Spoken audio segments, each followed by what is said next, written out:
도살자라는 별명이 붙은 이탈리아 장군 로돌포 그라치아니에 대해 저와 함께 알아보겠습니다. 그는 이탈리아의 식민지 확장 과정에서 큰 역할을 담당했으며 아프리카 대륙과 이탈리아 전역에서 수많은 잔혹한 행위로 악명을 떨쳤습니다. 그라치아니는 의사의 아들로 태어났습니다. 그의 아버지는 그를 성직자로 키우고자 했지만 그라치아니는 군 경력을 택했습니다. 예비 장교로 입대하여 1906년 소위가 되어 로마에서 주둔했습니다. 당시 이탈리아는 아프리카의 에리트레아를 식민지로 가지고 있었고 그라치아니는 자신의 군대 경력을 위해 이탈리아 본토 대신 활약할 기회가 많은 에리트레아로 가기를 희망했습니다. 제 생각에 혈기 넘치던 그라치아니는 아프리카의 자연을 얕보았던 것 같습니다. 그는 말라리아에 걸려 진짜 죽을 뻔한 상태로 이탈리아로 돌아왔습니다. 하지만 다시 아프리카 리비아로 향했고 1차 세계대전 이전까지 리비아에 있었습니다.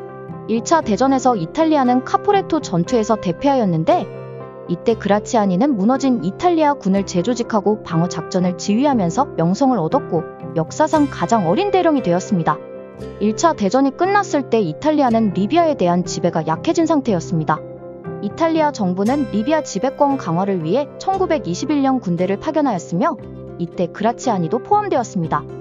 이탈리아 지휘관 중에서 드물게 전술이 뛰어났던 그는 리비아에서 이탈리아 식민지 확장을 주도했습니다. 이때 수많은 리비아인을 학살하고 집단 수용소에 강제로 감금하여 리비아의 도살자라는 악명을 얻게 됩니다. 그는 리비아인들에게 사막의 재앙이었습니다. 그라치아니는 1930년대까지 리비아 반군과 싸워 공로를 세웠고 1932년 장군으로 승진했습니다. 하지만 그가 원했던 리비아 총독 자리는 이탈로 발보가 가져갔습니다. 발보는 그라치아니가 워낙 잔혹했기 때문에 그를 좋아하지 않았고 그라치아니를 잠시 이탈리아로 돌려보냈습니다. 1935년 이탈리아는 에티오피아 침공 준비를 맞춰가고 있었습니다. 무솔리니는 프랑스, 영국 같은 유럽 국가들에게 이탈리아의 저력을 보여주고자 했습니다. 무솔리니는 당시 이탈리아가 프랑스와 비슷한 역량을 가졌다고 생각했습니다. 1935년 2월 무솔리니는 그라치아니를 소말리아 사령관으로 임명했고 이탈리아는 10월 3일 에티오피아를 침공합니다. 당시 이탈리아의 계획은 에리트레아에서 공세를 먼저 시작하는 것이었고 그라치아니는 방어에 집중하며 때를 기다렸습니다. 1936년 1월 그라치아니는 에티오피아의 왕자 데스타 담테우의 군대와 맞닥뜨렸고 비행기로 적을 성공적으로 폭격한 후 네겔리를 점령했습니다. 같은 해 3월 그라치아니는 하라르를 점령하기 위한 대규모 공세를 감행합니다. 하지만 강력한 에티오피아의 저항이 있었고 폭탄과 독가스를 사용하여 5월 6일 하라르에 입성합니다. 이때 사용한 독가스는 매우 강력했고 에티오피아 황제 하일레 셀라시에는 국제연맹 회의에 나가 이탈리아의 잔혹함에 대해 호소했지만 실질적인 도움은 받을 수 없었습니다. 참고로 그라치아니는 에티오피아 전선에 스웨덴 야전 병원의 독가스를 사용했습니다. 같은 유럽인들끼리 그것도 병원의 독가스를 사용하여 전 세계의 항의를 받았습니다. 1936년 5월 5일 짧았던 전쟁은 끝났고 그라치아니는 원수로 승진하여 에티오피아 총독으로 임명되었습니다. 이제 그는 남은 에티오피아 독립군과 싸우게 됩니다. 1937년 2월 19일 행사에서 그라치아니는 폭탄 공격을 받아 심각한 부상을 입었고 이는 즉각적인 보복으로 이어졌습니다. 4,000명이 넘는 에티오피아인을 학살하였는데 이 중에는 무고한 민간인들이 많았습니다.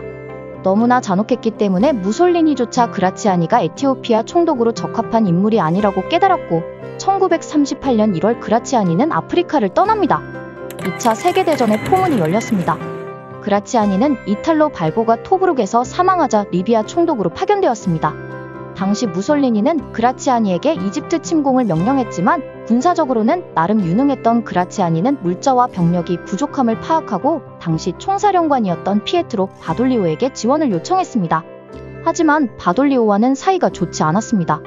무솔리니의 압박이 강했기에 1940년 9월 일단 이집트로 진군하여 95km 넘게 점령하였습니다.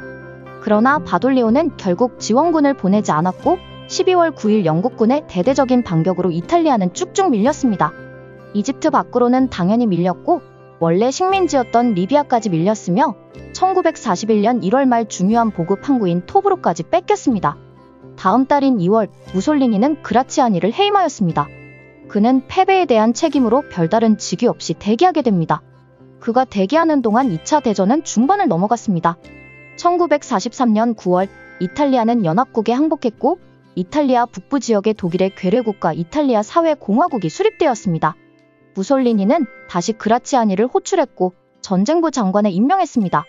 사실상 독일이 진두지휘하고 있었기 때문에 그가 실질적으로 할 수 있는 일은 별로 없었을 것입니다.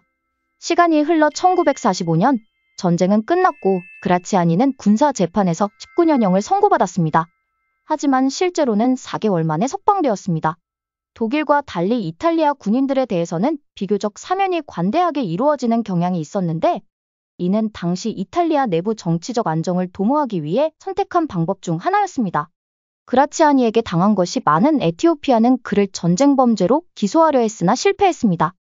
이후 파시스트 성향의 정당에서 활동하다 1955년 1월 11일 로마에서 세상을 떠납니다.